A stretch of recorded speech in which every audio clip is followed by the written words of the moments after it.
Hello student, welcome to college study daily university. So आज की video में हम पढ़ने वाले हैं कोस्ट अकाउंटिंग ऑफ सैम 4 का यूनिट 4। गाइस, आपके यूनिट 4 में ना 4 मेन टॉपिक हैं। जो बुक से पढ़ रहे हैं किसी बुक को रेफर करके, तो आपके 4 मेन चैप्टर हैं, जिसमें जॉब कोस्टिंग आता है, देन कॉन्ट्रैक्ट कोस्टिंग आता है, उसके बाद आपका प्रोसेस कोस्टिंग एंड लास्ट है सर्विस कोस्टिंग। इसी ऑर्डर में हम इसको कंप्लीट करेंगे। आज हम पढ़ने वाले हैं जॉब कोस्टिंग, उसके बाद हम पढ़ेंगे कॉन्ट्रैक्ट कोस्टिंग, देन हम प्रोसेस कोस्टिंग पढ़ेंगे एंड लास्ट है सर्विस कोस्टिंग। गाइज, आपकी जो यूनिट 4 है ना, वो सबसे ज्यादा मार्क्स की है, सबसे ज्यादा मार्क्स की आपकी यूनिट 4 आने वाली है और सबसे बड़ी भी है।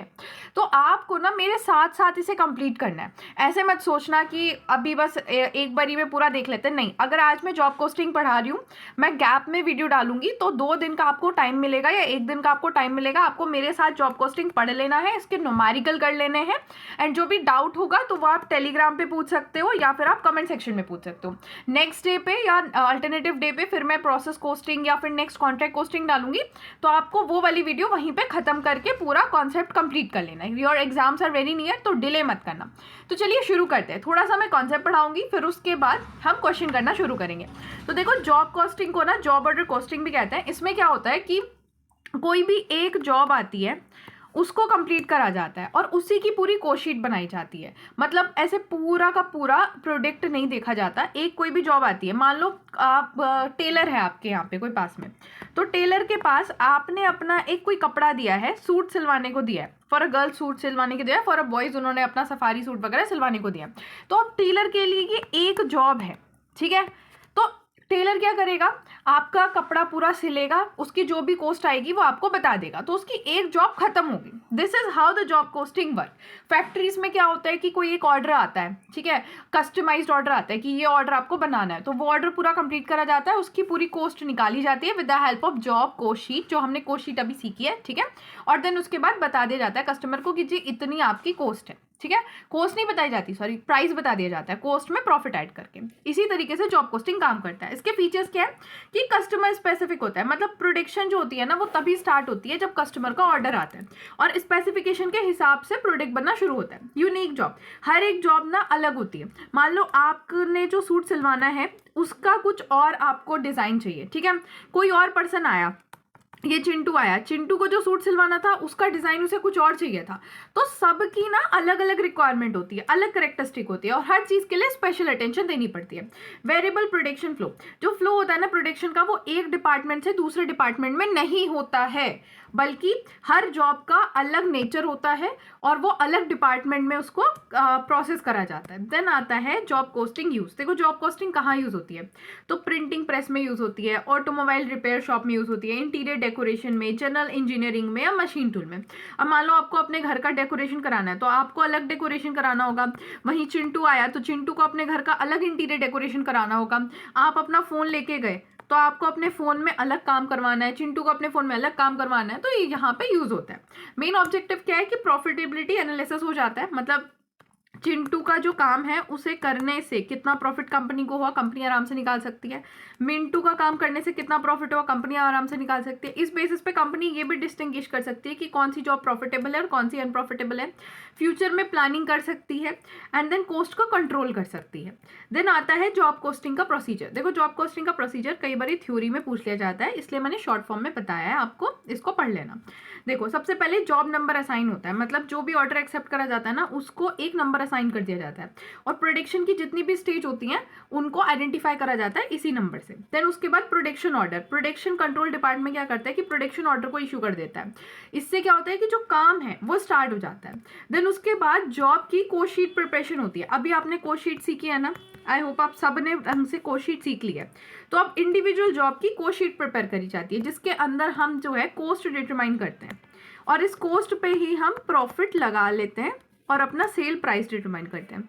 या फिर ये जो कॉस्ट हमारी आती है, इसको सेल्स से कंपेयर करते हैं कि सेलिंग प्राइस क्या था, कॉस्ट कितना था, और फिर उसकी हेल्प से हम प्रॉफिट डिटरमाइन करते हैं, ठीक है।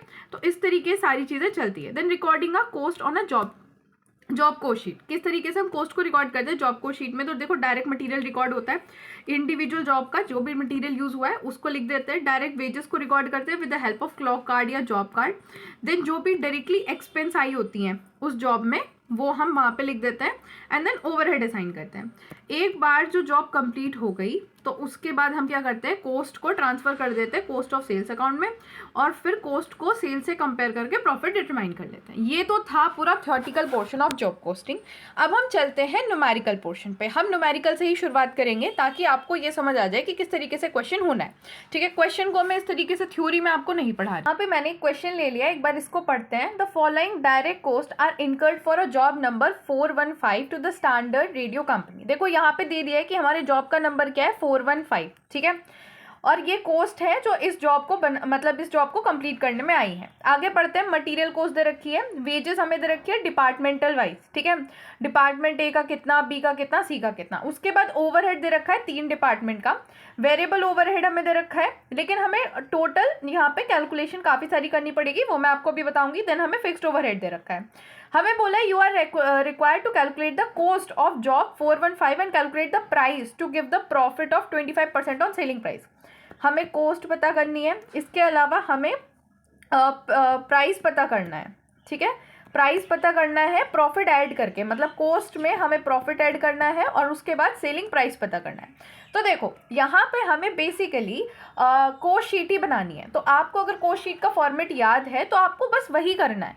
बट यहाँ पे देखो कंटेंट काफ़ी कम है। कोस्ट शीट में तो बतेरा डिटेल होता है, बट यहाँ कंटेंट काफ़ी कम है, तो उस हिसाब से हम थोड़ा मैनेज कर लेंगे। तो सबसे पहले क्या आता था कोस्ट शीट में, प्राइम कॉस्ट हम कैलकुलेट करते थे। आई होप आप सबको याद है, प्राइम कॉस्ट हम कैलकुलेट करते थे, जिसके अंदर क्या आता था, डायरेक्ट मटीरियल आता था, डायरेक्ट वेजेस आता था और डायरेक्ट और कॉस्ट आती थी। डायरेक्ट कॉस्ट कुछ नहीं है, डायरेक्ट मटीरियल है, डायरेक्ट वेजेस है। तो हम डायरेक्टली यहाँ पे डायरेक्ट मटेरियल का अमाउंट डालेंगे। देखो डायरेक्ट मटेरियल कितना था हमारा क्वेश्चन में, 6010। ठीक है, तो यहाँ पे हम डायरेक्ट मटेरियल का कॉस्ट डालेंगे 10। ठीक है, देन उसके बाद हमारी डायरेक्ट वेजेस दे रखी है। देखो डायरेक्ट वेजेस का हमें अमाउंट नहीं दे रखा, हमें क्या बोला है कि जो डिपार्टमेंट ए है उसके 60 घंटे यूज हुए और 1 घंटे का कितना है, 30 है। तो हमें ये कैलकुलेशन करनी पड़ेगी। तो चलो आपको ना इस तरीके से वर्किंग नोट भी क्रिएट करना है। तो यहाँ पे हम डायरेक्ट वेजेस का कैलकुलेशन करेंगे। गाइस जो भी मैं वर्किंग नोट में करा रही हूँ ना, ये सब आपको एग्जाम में करके आना है, कैलकुलेशन दिखा के आनी है। अगर थोड़ी सी भी कैलकुलेशन करी है ना, तो चाहे तो यहाँ पे कोस्ट शीट में ही करके दिखा दो, चाहे फिर वर्किंग नोट में करके दिखाओ, दिखा के ज़रूर आना। ठीक है, ए का निकालेंगे तो 60 आवर्स यूज़ हुए हैं और किस हिसाब से, 30 रुपये के हिसाब से। बी का कितना हुआ है, 40 आवर्स यूज़ हुए हैं 20 रुपये के हिसाब से।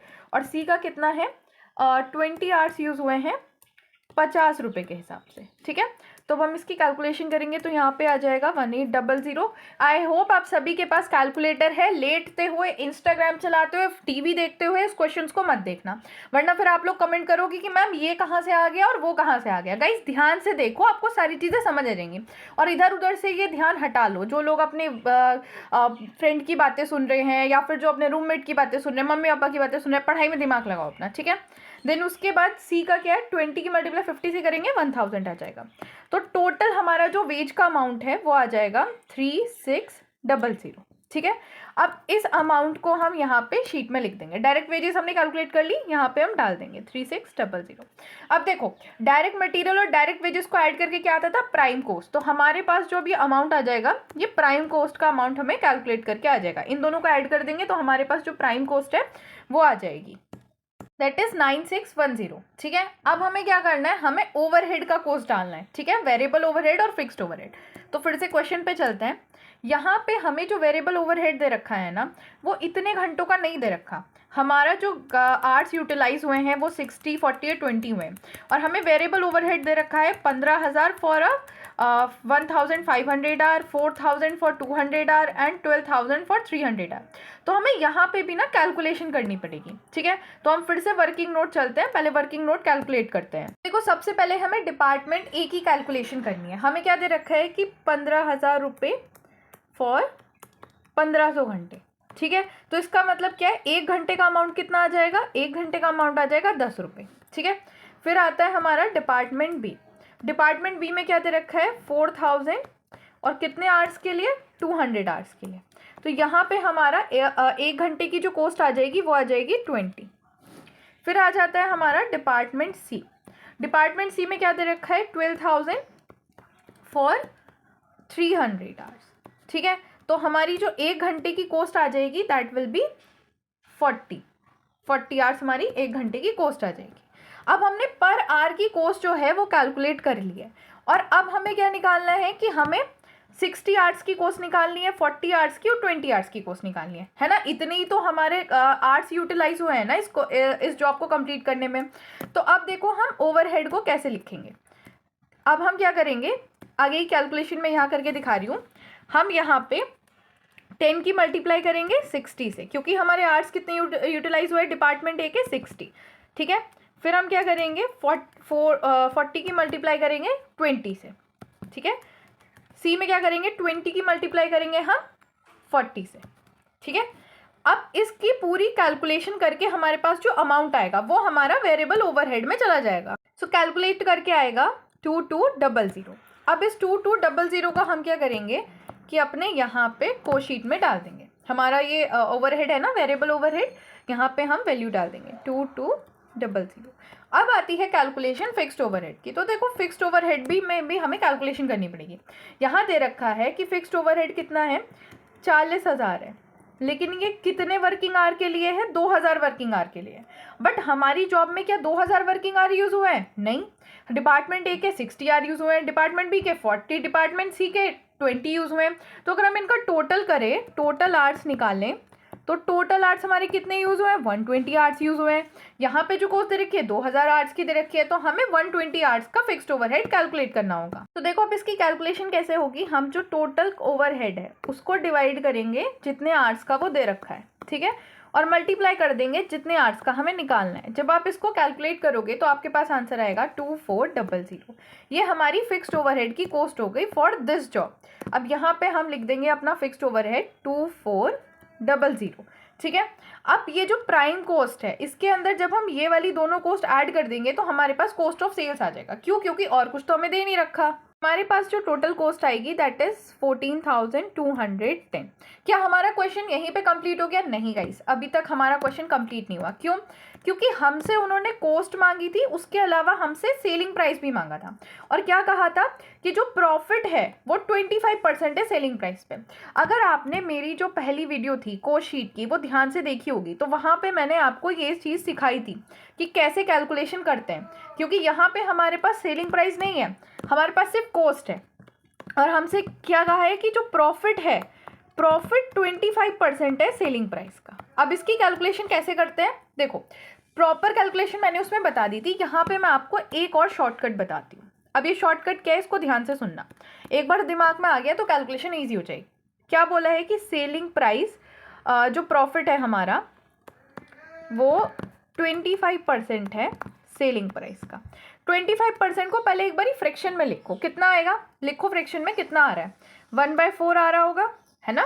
कैसे लिखते हैं फ्रैक्शन में, 25 को डिवाइड करो 100 से और फिर देखो कितना आ रहा है, 1/4 आ रहा होगा, है ना। अब जब भी हमें प्रॉफिट 1/4 दिया है सेलिंग प्राइस का और हमें कॉस्ट पे कैलकुलेट करना है, हमें यही तो पता करना है कि अगर सेलिंग प्राइस का 25% है तो कॉस्ट का कितना परसेंट होगा, क्योंकि हमने तो कॉस्ट कैलकुलेट करी है। तो आपको क्या करना है, 1/4 में से जो डिनोमिनेटर होगा ना, हमेशा जो डिनोमिनेटर होगा उसमें से 1 माइनस कर देना, डिनोमिनेटर में से 1 माइनस कर देना, या फिर ये कहो कि डिनोमिनेटर से न्यूमरेटर को माइनस कर देना। इस केस में न्यूमरेटर 1 है तो 1 माइनस करना है, अगर न्यूमरेटर 2 होता तो यहाँ पे 2 माइनस करना होता। तो मतलब अगर मैं सिंपल शब्दों में कहूँ तो अगर प्रॉफिट 1/4 है सेलिंग प्राइस का तो वो 1/3 होगा कॉस्ट का, वो 1/3 होगा कॉस्ट का। मैम कैसे निकाला, मैंने डिनोमिनेटर से न्यूमरेटर को माइनस कर दिया तो मेरा आंसर आ गया, ठीक है। अब हमें क्या पता है कि हमारी टोटल कॉस्ट हमें पता है, हमारी टोटल कॉस्ट हमें पता है, हमें प्रॉफिट कैलकुलेट करना है। हमें ये भी पता चल गया कि इस कॉस्ट का 1/3 जो होगा वो हमारा प्रॉफिट होगा, तो बस फटाफट कैलकुलेशन कर देते हैं। तो जब आप इसका 1/3 कैलकुलेट करोगे तो आपके पास आंसर आएगा 4736.66। अब इसको अगर हम राउंड ऑफ कर देंगे तो हमारे पास जो अमाउंट आएगा दैट विल बी 4737, ठीक है। ये हमारा प्रॉफिट हो गया। अब हम डायरेक्टली अपनी बैलेंस शीट में अपनी कोस्ट शीट में यहाँ पे प्रॉफिट मेंशन कर देंगे 4737 और हमारा सेलिंग प्राइस कैलकुलेट हो जाएगा। कॉस्ट में प्रॉफिट ऐड करके हमारा सेलिंग प्राइस आ जाएगा 18,947। ये शॉर्टकट आई होप आप सभी को समझ आया होगा। बस इसी के साथ आपका जो कोस्ट शीट का क्वेश्चन है ना, ये जॉब कोस्टिंग का जो क्वेश्चन है, ये पूरा क्वेश्चन हमारा कंप्लीट हो जाता है। बस इतना सिंपल है। अगर आपको कोस्ट शीट दिमाग में आ गई है ना, तो फिर तो आप जॉब कोस्टिंग, कॉन्ट्रैक्ट कोस्टिंग सब आपके लिए बहुत आसान है। तो अब आ जाते हैं नेक्स्ट क्वेश्चन पे। ये क्वेश्चन में थोड़ा पिछले वाले क्वेश्चन से थोड़ा डिफरेंट है, तो इसको भी ध्यान से देखना। क्वेश्चन है, the manufacturing unit has a pre determined the overhead recovery rate. मतलब मैन्युफैक्चरिंग यूनिट ने जो ओवरहेड रिकवरी रेट है ना, वो ऑलरेडी डिटरमाइन कर लिया। अब जिन लोगों ने ओवरहेड वाला चैप्टर पढ़ा है मेरे से, ओवरहेड वाला जो यूनिट 3 थी वो पूरा पढ़ा है, तो उनको समझ आ रहा होगा कि हम ओवरहेड रेट जो था वो डिटरमाइन करते पहले से, प्री डिटरमाइन करके रखते हैं। तो यहाँ पे कैसे कैसे इन्होंने डिटरमाइन करा है कि जो वर्क एक्सपेंस है वो 400 होगी ऑफ डायरेक्ट वेजेस की। ठीक है, मैं यहाँ पे लिख लेती हूँ फॉर अ क्लैरिटी, एक बार यहाँ पे मेंशन कर लेती हूँ कि जो वर्क एक्सपेंस है वो कितनी होगी, 400 of direct wages, 400% of direct wages. ठीक है, देन उसके बाद बोला है कि जो मैनेजमेंट एक्सपेंस है, मैनेजमेंट एक्सपेंस कितनी है, management expense is 20% of work cost, work cost का 20%, वर्क कोस्ट का 20%। फिर बोला है कि जो कोस्ट कमर्शियल एक्सपेंस है, कमर्शियल एक्सपेंस, कमर्शियल एक्सपेंस कितनी बोली है, 25% ऑफ कॉस्ट ऑफ प्रोडक्शन, जो कॉस्ट ऑफ प्रोडक्शन आएगी उसका 25% होगा। ठीक है, ये सारी चीजें यहाँ पे ओवरहेड रेट यहाँ पे डिटरमाइन करा है। फिर आगे बोला है, at the end of year it was found that work overhead stand under observe to the extent of 30% of total productive wages. अब यहाँ पे क्या हुआ है कि हमें पता है कि हमने प्री डिटरमाइंड रेट यूज करा है, ठीक है, और एक्चुअल में जो ओवरहेड आया होगा वो अलग हुआ होगा। तो यहाँ पे अंडर ऑब्जर्प्शन और ओवर ऑब्जर्प्शन का इशू होता है, जो आपने 3rd यूनिट में पढ़ाई है। ठीक है, तो यहाँ पे वही बोला है कि जो वर्क ओवरहेड है ना वो 30% अंडर एब्जॉर्ब्ड है, मैनेजमेंट एक्सपेंस जो है वो 1/8 of the absorbed amount under absorbed है, और जो कमर्शियल एक्सपेंस है वो ओवर एब्जॉर्प्शन हो गई है 1/3 of the total amount of absorbed. अब हमसे बोला है कि ये प्राइम कॉस्ट हमें दी गई है, और हमसे बोला है कि हम प्रॉफिट लॉस डिटरमाइन करें दोनों केसेस में, स्टैंडर्ड कॉस्ट में भी और अगर फुल्ली एब्जॉर्प्शन ऑफ ओवरहेड करें उस केस में भी।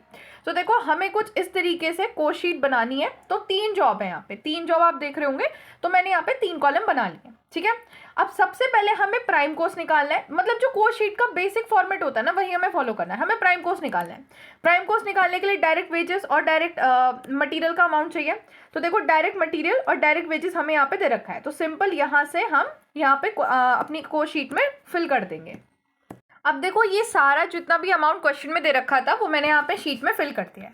अब हमें आगे क्या कैलकुलेट करना है, हमें फैक्ट्री ओवरहेड कैलकुलेट करना है। फैक्ट्री ओवरहेड को वर्क ओवरहेड भी कहते हैं, बट मैंने आपको जो यूनिट पहले पढ़ाई थी कॉस्ट शीट वाली, वहाँ पे मैंने फैक्ट्री ओवरहेड के नाम से ही आपको ये पढ़ाया था। तो मैं चाहती नहीं थी कि आप कंफ्यूज हो जाओ, इसीलिए मैंने यहाँ पे फैक्ट्री ओवरहेड और फैक्ट्री कॉस्ट लिखा है।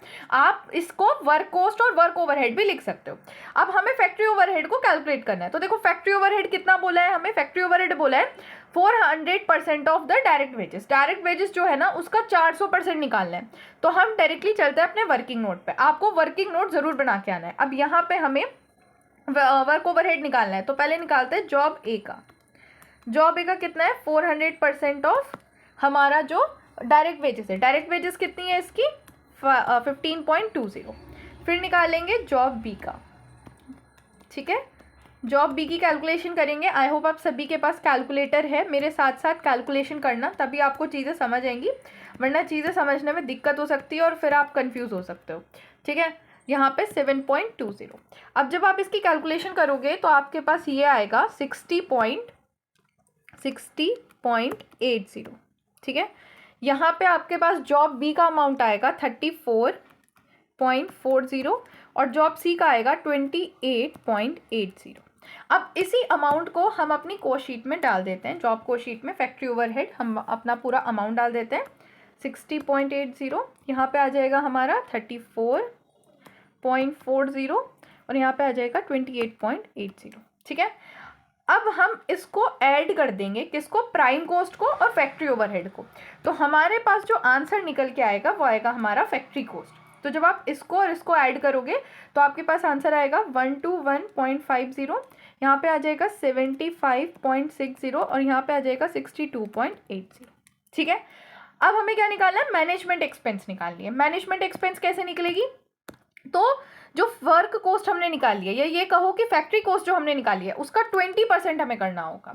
तो जो भी हमारी यहाँ पे वर्क कॉस्ट आई है, कि हमारी फैक्ट्री कॉस्ट या वर्क कॉस्ट कह लो, इस अमाउंट का 20% करना होगा। तो आपको ये चीज़ भी वर्किंग नोट में शो करनी है कि जिस तरीके से अभी हमने ये कैलकुलेशन करी थी, तो ये फैक्ट्री कॉस्ट की कैलकुलेशन भी आपको वर्किंग नोट में शो करनी है। मैं यहाँ पे डायरेक्टली कैलकुलेट करके लिख रही हूँ। तो जब आप इसका 20% निकालोगे तो आएगा 24, कलर चेंज कर लेती हूँ so that you don't confuse, 24.30, 15.12 and 12.56, ठीक है। अब जब आप फैक्ट्री कॉस्ट में मैनेजमेंट एक्सपेंस को ऐड कर दोगे तो आपके पास जो फाइनल आंसर आएगा that is the cost of production.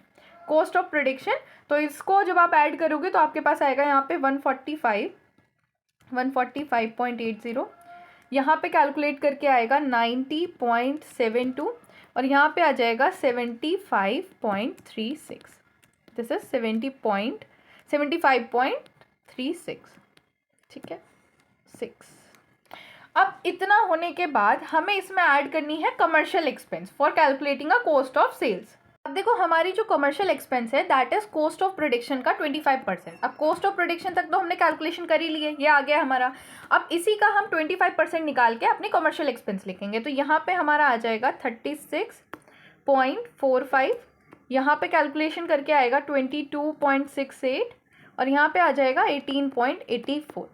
जब हम कॉस्ट ऑफ प्रोडक्शन में कमर्शियल एक्सपेंस ऐड कर देंगे तो हमारे पास जो आंसर आएगा that is cost of sales. लेकिन ये कॉस्ट ऑफ सेल्स हमारे स्टैंडर्ड रेट पे। अब मैम स्टैंडर्ड रेट का मतलब क्या है, देखो यहाँ पे जो हमें ये ओवर एब्जॉर्प्शन और अंडर एब्जॉर्प्शन की बात करी गई थी ना, इसको कैलकुलेट करे बगैर, इसका एडजस्टमेंट करे बगैर जो हमारा कॉस्ट ऑफ सेल्स आएगा दैट इज स्टैंडर्ड प्राइस, ठीक है, that is at a standard price. तो जब हमारा यहाँ पे हम इसको ऐड कर देंगे तो हमारी कॉस्ट ऑफ सेल्स आएगी 182.25, यहाँ पे आएगी 113.40 और यहाँ पे आएगा 94.20। इतना होने के बाद अब हमें मेन काम करना है जो सबसे इम्पॉर्टेंट है और इसी वजह से मैंने एक क्वेश्चन आपको कराया है। इतना करने के बाद अब जो भी हमारा अंडर एब्जॉर्प्शन कॉस्ट है, ओवरहेड हमारा अंडर एब्जॉर्प्शन है, उसको हम ऐड करेंगे और जो भी ओवर एब्जॉर्प्शन है उसको हम लेस करेंगे। अब क्या हमारा अंडर एब्जॉर्प्शन और कितने से है, तो देखो जो वर्क कॉस्ट है ना हमारी, ये कहो जो फैक्ट्री कॉस्ट है, वो 30% ऑफ वेजेस का अंडर एब्जॉर्ब्ड है। तो अब हम इसको ऐड कर देंगे, ठीक है, इसको हम यहाँ पे ऐड कर देंगे। क्या वर्क कॉस्ट हमारी अंडर एब्जॉर्ब्ड है तो वर्क कॉस्ट को हम यहाँ पे ऐड कर देंगे। और कितना ऐड करना है, जो भी हमारी डायरेक्ट वेजेस थी उसका 30%। तो जो भी डायरेक्ट वेजेस थी उसका 30% कैलकुलेट करो। तो जब आप कैलकुलेट करोगे तो आपके पास आएगा 4.56, 2.58 एंड 2.16, ठीक है। इसके अलावा और क्या चीज़ हमारी अंडर एब्जॉर्ब्ड है, तो हमारा जो मैनेजमेंट एक्सपेंस है वो 1/8 ऑफ मैनेजमेंट एक्सपेंस से अंडर एब्जॉर्ब्ड है। तो आपने जो भी अभी मैनेजमेंट एक्सपेंस कैलकुलेट करी है ना, जैसे जॉब ए की मैनेजमेंट एक्सपेंस कितनी कैलकुलेट करी है 24.30, इसका 1/8 पर निकालो, इसका 1/8 निकालो और जो भी अमाउंट आएगा उसको ऐड कर दो। तो जब आप यहाँ पे कैलकुलेट करोगे मैनेजमेंट एक्सपेंस तो आपके पास जो वैल्यू कैलकुलेट होके आएगी दैट इज 3.04, यहाँ पे आएगा 1.89, यहाँ पे 1.57, ठीक है। देन उसके बाद हमारी जो कमर्शियल एक्सपेंस है वो ओवर एब्जॉर्ब है। कितने से, जो भी कमर्शियल एक्सपेंस आपकी अभी आपने कैलकुलेट करी है उसका 1/3 जो अमाउंट है उससे ओवर एब्जॉर्ब हो गई है। अभी ओवर एब्जॉर्ब हो गई है तो इसको तो हमें माइनस करना पड़ेगा, ठीक है। तो इसको आप यहाँ पे इसका 1/3 निकाल के यहाँ पे आप लिख देना, ठीक है। कितना आएगा 12.15 आएगा, यहाँ पे 7.56 आएगा और यहाँ पे आएगा 6.28। याद रखना ये वाली चीज़ें आपको ऐड करनी है और ये वाली चीज़, ये जो आपकी कमर्शियल एक्सपेंस है ये आपको यहाँ पे सब्ट्रैक्ट करनी है। तो ऐड करने के बाद आपके पास जो कॉस्ट ऑफ सेल्स निकल के आएगी ये आपकी एक्चुअल कॉस्ट है, ये आपकी एक्चुअल कॉस्ट है। क्यों एक्चुअल कॉस्ट है, क्योंकि यहाँ पे हमने जो भी अंडर एब्जॉर्प्शन और ओवर एब्जॉर्प्शन था वो सारा एडजस्टमेंट कर दिया। तो ये आपकी निकल के आएगी 177.70 और जो बी की आएगी 110.31 और सी की आएगी 91.65। इतना होने के बाद हमारा जो सेलिंग प्राइस है हम उसको डाल लेंगे। तो हमारा सेलिंग प्राइस क्वेश्चन में दिया हुआ है 200, 130 और 90। अब हमें क्या करना है, प्रॉफिट लॉस कैलकुलेट करना है। तो देखो पहला हम स्टैंडर्ड कॉस्ट के हेल्प से करेंगे। स्टैंडर्ड कॉस्ट की हेल्प से मतलब क्या है कि जो हमारी स्टैंडर्ड कॉस्ट हमने कैलकुलेट करी थी उसमें से सेलिंग प्राइस में से हम स्टैंडर्ड कॉस्ट को माइनस करेंगे तो हमारा प्रॉफिट लॉस आएगा स्टैंडर्ड कॉस्ट का। तो जब आप अपने स्टैंडर्ड कॉस्ट जो कैलकुलेट करी थी वो सेलिंग प्राइस में से माइनस करोगे तो आपका आंसर आएगा 17 यहाँ पे लिख लेती हूँ 17.75, यहाँ पे आएगा 16.60 और यहाँ पे आएगा माइनस का 420, मतलब ये प्रॉफिट नहीं है, ये लॉस है आपका 4.20। अब एक्चुअल कॉस्ट के बेसिस पे करेंगे, मतलब ये जो कॉस्ट हमने कैलकुलेट करी है ये हम सेलिंग प्राइस में से माइनस करेंगे। तो यहाँ पे आएगा हमारा 22.30, यहाँ पे आएगा 19.69 और यहाँ पे हमारा माइनस में जाएगा 1.65। ठीक है, इसी के साथ आपका जो ये क्वेश्चन था वो हो जाता है पूरा कंप्लीट। इस तरीके से आपके क्वेश्चन आएंगे, आपको थोड़ा ध्यान रखना है, कैलकुलेशन पे थोड़ी कमान रखनी है और जो कोर्स शीट का आपको फॉर्मेट मैंने बताया है वो आपके दिमाग में अच्छे से होना चाहिए और आप सारी कैलकुलेशन कर सकते हो। सो इसी के साथ आपका जॉब कॉस्टिंग होता है कंप्लीट है कॉस्ट अकाउंटिंग यूनिट 4 का chapter 2 that is contract costing. जो लोग सिलेबस के हिसाब से देख रहे हैं तो उनके लिए ये होने वाला है सेकंड टॉपिक और जो किसी और बुक को रेफर कर रहे हैं उनके लिए होने वाला है सेकंड चैप्टर। ठीक है, तो चलिए शुरू करते हैं। अब ये कॉन्ट्रैक्ट कॉस्टिंग क्या होता है, तो स्टार्ट ना एक एग्जाम्पल से करते हैं। तो यहाँ पे ये है रिंकू, ये है रिंकू, ठीक है, और ये है टिंकू, ये है रिंकू और ये है टिंकू। तो रिंकू को ना एक घर बनवाना था अपना। उसने क्या किया, उसने टिंकू को बुलाया और बोला कि भाई मेरे को ना एक घर बनाना है, तो मेरा घर बना दे। अब इस केस में रिंकू क्या हुआ, रिंकू हुआ कॉन्ट्रैक्टरी, ठीक है, और टिंकू क्या हुआ, टिंकू हुआ कॉन्ट्रैक्टर, क्योंकि टिंकू घर बनाने आया है और घर किसे बनवाना है, रिंकू को। अब कॉन्ट्रैक्टर अपना हिसाब किताब तो रखेगा ना, भाई कितना पैसा उसका लग गया, सीमेंट के कट्टे कितने आए, ईंट कितनी आई, बजरी कितनी आई, कितना पैसा लगा उसका, रखेगा ना, तभी तो उसे पता चलेगा कि मेरा प्रॉफिट कितना हुआ है, तभी तो पता चलेगा ना। और हम यही करने वाले हैं, हम टिंकू की कॉस्टिंग सीखने वाले हैं। कॉन्ट्रैक्ट जो मिला है टिंकू को, वो किस तरीके से उसकी पूरी कॉस्टिंग करेगा, कैसे अपना हिसाब किताब रखेगा, वो हम इस वीडियो में सीखने वाले हैं। तो चलिए आगे बढ़ते हैं। तो कॉन्ट्रैक्ट कॉस्टिंग क्या है, ये मेथड है जिससे हम ये देखते हैं कि जो लार्ज स्केल प्रोजेक्ट होते हैं उनकी कॉस्ट को कैसे डिटरमाइन करें।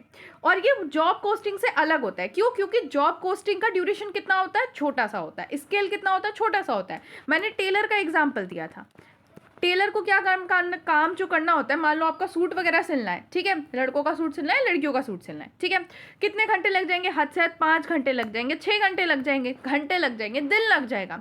बट कॉन्ट्रैक्ट अगर कोई मिलता है, जैसे यहाँ घर बनाने का कॉन्ट्रैक्ट मिला है, क्या आपको लगता है 2 दिन में कंप्लीट हो जाएगा? नहीं, महीनों लग जाएंगे, साल भी लग सकता है ना। तो टाइम पीरियड बहुत अलग होता है। मैं ना लास्ट में आपको कॉन्ट्रैक्ट और जॉब कॉस्टिंग के बीच का डिफरेंस भी पढ़ाऊंगी, क्योंकि कई बार ये एग्जाम में आया है, तो इस बार भी आने के चांसेस है। अब देखो, अगर मैं आपको डायरेक्टली क्वेश्चन कराने लग जाती तो आपको कुछ समझ नहीं आता। तो क्वेश्चन पे जाने से पहले ना हमें कुछ चीज़ें समझनी है और वही चीज़ अब मैं आपको समझा रही हूँ। तो ये मत समझना कि मैडम तो क्वेश्चन करा ही नहीं रही, बोर हो रहे, क्वेश्चन कराऊंगी बट कुछ चीज़ें समझा के कराऊंगी ताकि तुम क्वेश्चन मेरे साथ साथ कर सको। तो देखो, कॉन्ट्रैक्ट कॉस्टिंग का प्रोसीजर क्या होता है। सबसे पहले बनता है कॉन्ट्रैक्ट अकाउंट। कैसे, हर एक कॉन्ट्रैक्ट को एक यूनिक नंबर अलॉट करा जाता है और उसके लिए सेपरेट अकाउंट बनता है। फिर आता है डेबिट कॉस्टिंग। आपको पता है कोई भी अकाउंट बनता है तो उसमें 2 साइड होती है, डेबिट और क्रेडिट, याद है ना, ये तो 12th में भी पढ़ा होगा। तो कॉन्ट्रैक्ट को अकाउंट के अंदर डेबिट कॉस्ट क्या क्या होती है, जितनी भी डायरेक्ट कॉस्ट होती है या जितनी भी इनडायरेक्ट कॉस्ट होती है, जैसे मटेरियल, लेबर, डायरेक्ट एक्सपेंस, सब कॉन्ट्रैक्ट कॉस्ट, वो सारी की सारी डेबिट हो जाती है। अब क्रेडिट साइड में क्या आता है, तो देखो, अगर आपने कोई भी सामान या प्लांट भिजवाया है कॉन्ट्रैक्ट के लिए, मान लो ये रिंकू का घर बन रहा था ना अभी, हाँ, तो टिंकू ने क्या किया, टिंकू ने 4 कट्टे सीमेंट मंगाया, ठीक है, बिल्कुल देसी भाषा में समझा रही हूँ, 4 कट्टे सीमेंट मंगाया, ठीक है। अब उसमें से 3 कट्टे तो यूटिलाइज हो गया, बाकी का 1 कट्टा बच गया। अब आपने क्या किया था, 4 कट्टे की जो कॉस्ट थी वो डेबिट साइड में डाल दी थी। अब 1 कट्टा जो बच गया उसकी जो कॉस्ट है वो आप क्रेडिट साइड में डाल दोगे। क्यों, क्योंकि वो तो वापस आ जाएगा ना, वो तो बच गया है। तो क्रेडिट जो ट्रांसफर होता है, अगर कोई मटेरियल या प्लांट वगैरह बच जाता है, रिटर्न कर दिया जाता है स्टोर पे, तो उसका जो अमाउंट है वो क्रेडिट अमाउंट में चला जाता है।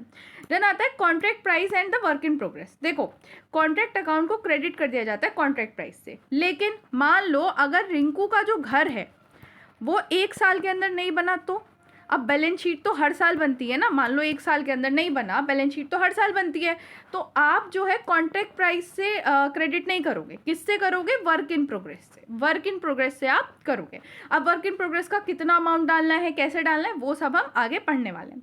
देन आता है प्रॉफिट एंड लॉस अकाउंट। देखो, जो बैलेंस होता है अकाउंट का वो प्रॉफिट या लॉस को रिप्रेजेंट करता है। कैसे, हमने डेबिट साइड चीज़ें डाल दी, क्रेडिट साइड चीज़ें डाल दी, लास्ट में जो हमारा बैलेंस बचेगा वो प्रॉफिट लॉस को रिप्रेजेंट करेगा। अब अब अगर कॉन्ट्रैक्ट कंप्लीट हो रहा है तो उसको हम प्रॉफिट लॉस अकाउंट में डाल देते हैं, लेकिन अगर कॉन्ट्रैक्ट कंप्लीट नहीं हो रहा है, अनकम्प्लीट है, तो हम सिर्फ कुछ पोर्शन जो है वो पीएनएल अकाउंट में ट्रांसफर करेंगे, बाकी का एज अ रिजर्व रख लेंगे। अब आते हैं कुछ इंपॉर्टेंट पॉइंट पे, कुछ स्पेशल पॉइंट है जो आपको बहुत ध्यान रखने हैं और ये आपको क्वेश्चन करते हुए बहुत हेल्प करेंगे। तो क्या क्या इंपॉर्टेंट पॉइंट है, चलिए पढ़ते हैं। सबसे पहले जो कॉस्ट ऑफ मटेरियल, जितना भी मटेरियल यूज करा जा रहा है किसी भी कॉन्ट्रैक्ट में या जो भी इशू करा जा रहा है स्टोर से, उस सब को डेबिट कर देते हैं कॉन्ट्रैक्ट अकाउंट में। ठीक है मैम, आपने तो ये बात पहले भी बता दी। हाँ ये बात बता दी, आगे की सुनो।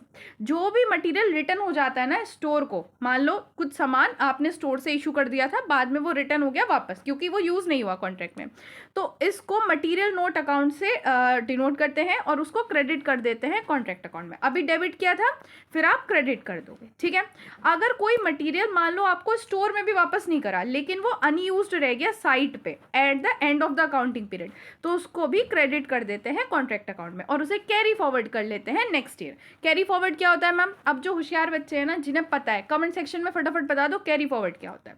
अब चलते हैं आगे। नेक्स्ट पॉइंट आता है कॉस्ट ऑफ लेबर। देखो अगर कोई भी वर्कर, मान लो ये है चिंटू आ गया, चिंटू को इस बार वर्कर बना दिया गया है।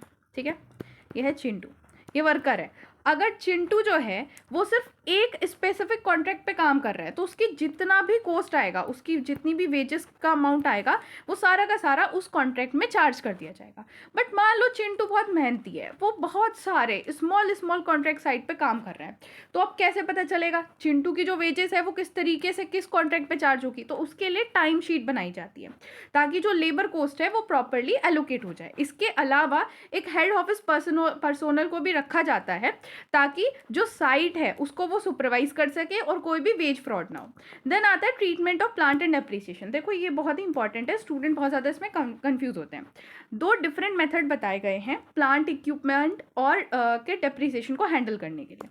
अब कैसे कैसे डेप्रिसिएशन लगाते हैं, तो देखो पहला आता है method 1 for a long term use.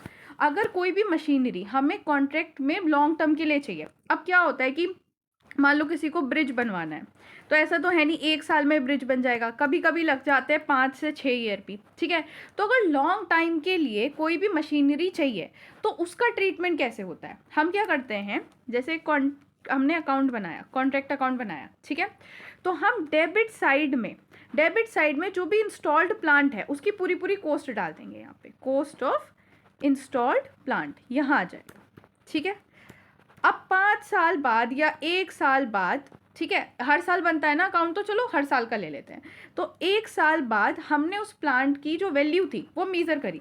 पहले जब डाला था इंस्टॉल्ड प्लांट 1 लाख का था, जब 1 साल बाद मेज़र करा तो उसकी वैल्यू जो है वो 50,000 आ रही है, तो हम क्रेडिट साइड में यहाँ पे उसकी वैल्यू डाल देंगे 50,000। ठीक है, तो अब मैम इससे क्या पता चला? अरे डेप्रिसिएशन पता चल गया ना, स्टार्टिंग वैल्यू ये थी, एंड में वैल्यू बस इतनी बची है, मतलब 50,000 का डेप्रिसिएशन हो गया, है ना। तो इस तरीके से हम डेप्रिसिएशन कैलकुलेट कर लेते हैं। दूसरा मेथड आता है शॉर्ट टर्म यूज़। अगर हम कोई मशीनरी शॉर्ट टर्म में यूज़ कर रहे हैं ना, तो उसके लिए क्या करते हैं, देखो उसके लिए हम सिंपल डेप्रिसिएशन कैलकुलेट करते हैं पहले और उसको डेबिट साइड में डाल देते हैं अकाउंट के। ऐसे अलग अलग नहीं करते, बस डेप्रिसिएशन कैलकुलेट किया और डेबिट साइड में डाल दिया। इसके अलावा कभी कभी हम मशीनरी परचेस नहीं करते, रेंट पे ले लेते हैं, तो उस केस में क्या होगा कि जो भी रेंट का चार्ज होगा उसको as a direct expense debit side में डाल दिया जाएगा। ठीक है, अब आता है नेक्स्ट पॉइंट सब कॉन्ट्रैक्ट। अब ये सब कॉन्ट्रैक्ट क्या होता है? अब देखो जो ये टिंकू था उसने कॉन्ट्रैक्ट तो ले लिया, अब टिंकू को ना कुछ स्पेशलाइज्ड वर्क कराना था, क्या पेंटिंग, ग्लास वर्क, ठीक है, पेंटिंग का काम कराना था, ग्लास वर्क कराना था, या अंदर का कुछ इंटीरियर डेकोरेशन कराना था। अब ये खुद से नहीं कर सकता था, तो इसने क्या किया, दूसरे कॉन्ट्रैक्टर को रख लिया। उस कॉन्ट्रैक्टर का काम सिर्फ 2 महीने का था। टिंकू का काम कितना है? 2 साल का है। रिंकू का घर बनाने में टिंकू को 2 साल लगेंगे, उस कॉन्ट्रैक्टर का काम सिर्फ 2 महीने का था। अब रिंकू ने टिंकू को रखा, तो ये तो हो गया कॉन्ट्रैक्ट, ठीक है, टिंकू ने भी किसी और को रख लिया, तो ये हो गया सब कॉन्ट्रैक्ट। आई होप आपको ये चीज़ समझ आई होगी। सब कॉन्ट्रैक्ट का जो भी अमाउंट होता है ना, उसको डायरेक्टली डेबिट साइड में डाल दिया जाता है कॉन्ट्रैक्ट अकाउंट के। देन आता है पेमेंट बेस्ड ऑन आर्टिटेक सर्टिफिकेट। अब ये क्या होता है? अब देखो 1 साल हो गया, ठीक है, अब ऐसा तो है नहीं कि जो टिंकू है उसके घर पे कोई है ही नहीं, टिंकू के भाई बाल बच्चे हैं, टिंकू को भी अपने घर पे कुछ पैसे देने हैं, या फिर अगर वो शादीशुदा भी नहीं है मान लो, तो उसके खुद के भी खर्चे हैं, तो उसे भी तो कुछ प्रॉफिट चाहिए ना। और टिंकू की जो लेबर काम कर रही है उन लोगों को भी पैसे बांटने हैं, तो उसे पैसे तो चाहिए होंगे ना। अब रिंकू ने क्या बोला कि मैं कैसे विश्वास कर लूँ कि काम सही हुआ है, तो उसने बोला तुम बुला लो, आर्किटेक्ट को बुला लो। तो रिंकू एक आर्किटेक्ट को बुलाएगा, ठीक है। जितना भी काम कंप्लीट हो गया है उसको आर्किटेक्ट देखेगा, चेक करेगा, अगर उसे वो सही लग रहा है तो वो सर्टिफिकेट दे देगा। क्या दे देगा?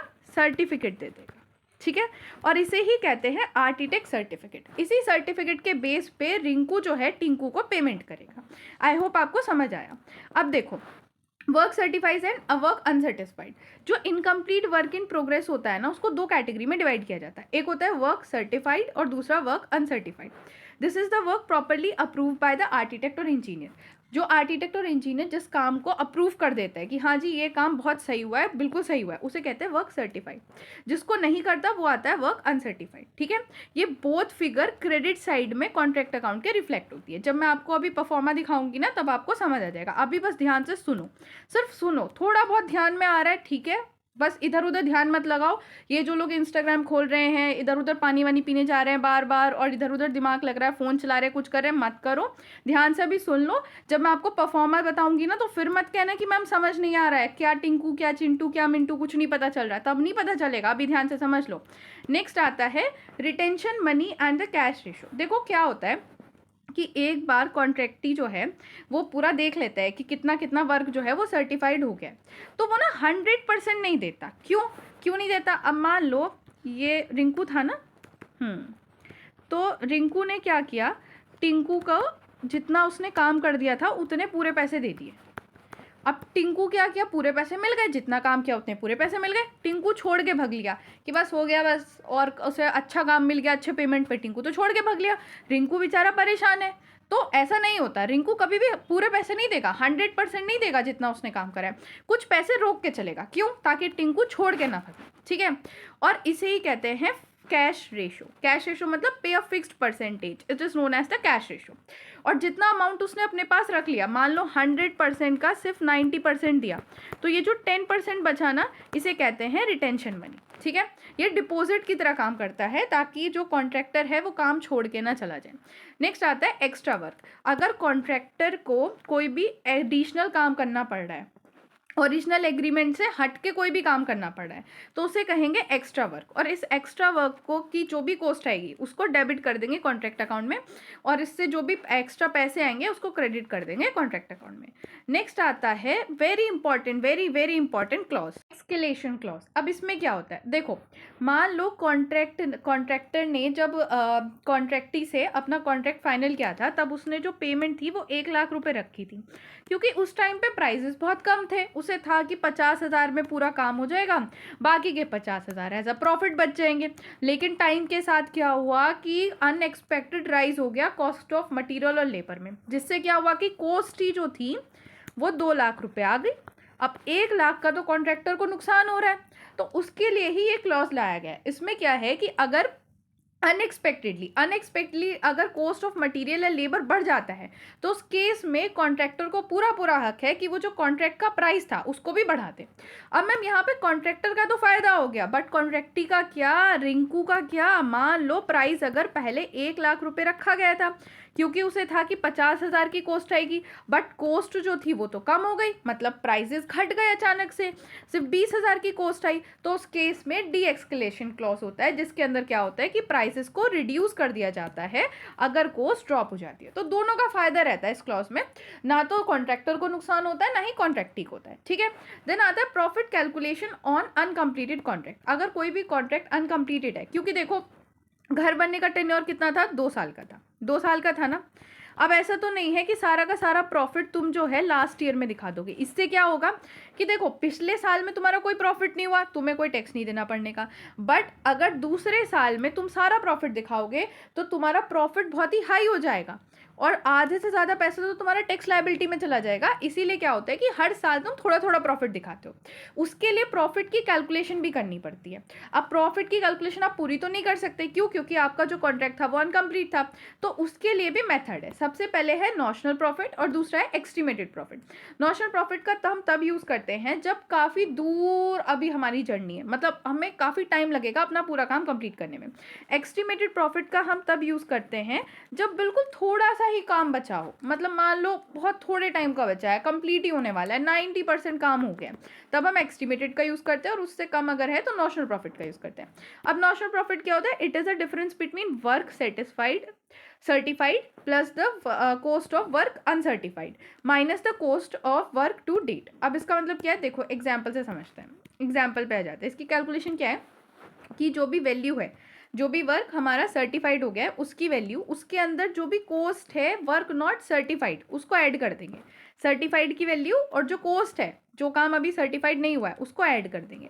टोटल वर्क की वैल्यू हमें पता चल गई कि अब तक जो भी काम हुआ है उसकी वैल्यू इतनी है, उसमें से जो भी कॉस्ट आई है अब तक वो हम माइनस कर देंगे। उसके बाद आएगा हमारा नॉशनल प्रॉफिट। ये कैलकुलेशन बहुत इंपॉर्टेंट है, क्योंकि आप कोई सा भी अपना कॉन्ट्रैक्ट अकाउंट बनाओगे ये कैलकुलेशन आपको हर बार करनी होगी, तो इसको ध्यान से समझ लो, ठीक है। ये दो कंपोनेंट होता है, इनको ऐड करते हैं और उसमें से जो भी कॉस्ट आती है अब तक के काम की उसे माइनस कर देते हैं, हमारा नॉशनल प्रॉफिट आ जाता है, ठीक है। नेक्स्ट आता है एस्टिमेटेड प्रॉफिट। एस्टिमेटेड प्रॉफिट के अंदर क्या होता है कि हम कॉन्ट्रैक्ट का जो टोटल प्राइस है वो ले लेते हैं कि हमारा कॉन्ट्रैक्ट कितने में डन हुआ था, ठीक है। टोटल कॉस्ट जो अब तक ऑलरेडी इनकर्ड हो गई है ना, उसको ले लेते हैं, माइनस कर देते हैं, ये रिमेनिंग बैलेंस आ गया। उसके बाद आगे की जो कॉस्ट होनी है, आगे की जो एडिशनल कॉस्ट कॉन्ट्रैक्ट को कंप्लीट करने में आनी है, उसको एस्टिमेट कर लेते हैं। अब हमें तो पता नहीं है ना कितनी आएगी एग्जैक्टली, क्योंकि अभी वो काम तो बचा है, लेकिन हम एस्टिमेशन लगा सकते हैं, उस कॉस्ट को भी माइनस कर देते हैं और जो बाकी का प्रॉफिट बचेगा that is estimated profit. I hope आपको ये दोनों कैलकुलेशन बड़े अच्छे से समझ आई हैं, क्योंकि ये बहुत ज़्यादा इंपॉर्टेंट है, हर बारी आपको इनकी यूज़ पड़ेगी। अब ट्रांसफर रूल। अब ये जो नॉशनल प्रॉफिट होता है ना, इसको हम पूरा प्रॉफिट लॉस अकाउंट में ट्रांसफर नहीं करते, वो डिपेंड करता है कि कौन सी कंप्लीशन स्टेज पे हमारा कॉन्ट्रैक्ट है, उसके हिसाब से हम प्रॉफिट को ट्रांसफर करते हैं। देखो अगर 25% से कम कंप्लीशन हुआ है, लेस देन 1/4 कंप्लीटेड, तो कोई प्रॉफिट ट्रांसफर नहीं होगा, ठीक है। 25% से 50% तक के बीच में कहीं पे ट्रांसफर हुआ है, मतलब 25 से ऊपर 50 से नीचे, तो उस केस में जो भी नॉशनल प्रॉफिट आएगा उसका 1/3, ठीक है, वो हम ट्रांसफर कर देंगे। लेकिन इसको भी ना हम कैश रेशो से और ज़्यादा रिड्यूस कर देते हैं। कैश रेशो क्या होता है, अभी पढ़ाया, क्योंकि आपके नॉशनल प्रॉफिट का वो टोटल नहीं देगा, कुछ पैसे रोक के चलेगा, तो नॉशनल प्रॉफिट की मल्टीप्लाई करेंगे 1/3 से और उसे कैश रेशो से और कम करके जो अमाउंट आएगा उसको हम ट्रांसफर करते हैं। अब अगर 50% से ज़्यादा और 90% से कम होता है, तो उस केस में हम 2/3 जो होता है ना नॉशनल प्रॉफिट का, रिड्यूस बाय कैश रेशो, वो अमाउंट ट्रांसफर करते हैं पीएनएल अकाउंट में। और अगर 90% से ज़्यादा है, 90% से ज़्यादा काम कंप्लीट हो गया, चाहे वो 91% ही क्यों ना हो, तो उस केस में हम नॉशनल प्रॉफिट का यूज़ नहीं करते, उस केस में हम एस्टिमेटेड प्रॉफिट का यूज़ करते हैं, ठीक है। नेक्स्ट आता है कॉस्ट प्लस कॉन्ट्रैक्ट। अब देखो कुछ कॉन्ट्रैक्ट ऐसे भी होंगे जिनकी कॉस्ट पहले से डिटरमाइन करना इम्पॉसिबल है, तो उस केस में कॉस्ट प्लस कॉन्ट्रैक्ट का यूज़ किया जाता है। इसमें क्या होता है कि जितनी भी कॉस्ट आती है ना काम को कंप्लीट करने में, उसमें कुछ percent as an profit add करके टोटल अमाउंट ले लिया जाता है, ठीक है। इसमें क्या होता है कि जो कॉन्ट्रैक्टी है, कॉन्ट्रैक्टी मतलब हमारे केस में क्या था, रिंकू था ना, अभी रिंकू जिसका घर बनना था, कॉन्ट्रैक्टी क्या करता है, कॉन्ट्रैक्टर को, कॉन्ट्रैक्टर मतलब टिंकू जो घर बना रहा था, उसको कंपनसेट करता रहेगा, मतलब जो भी एक्चुअल में कॉस्ट हो रही है वो पैसे उसको देता रहेगा।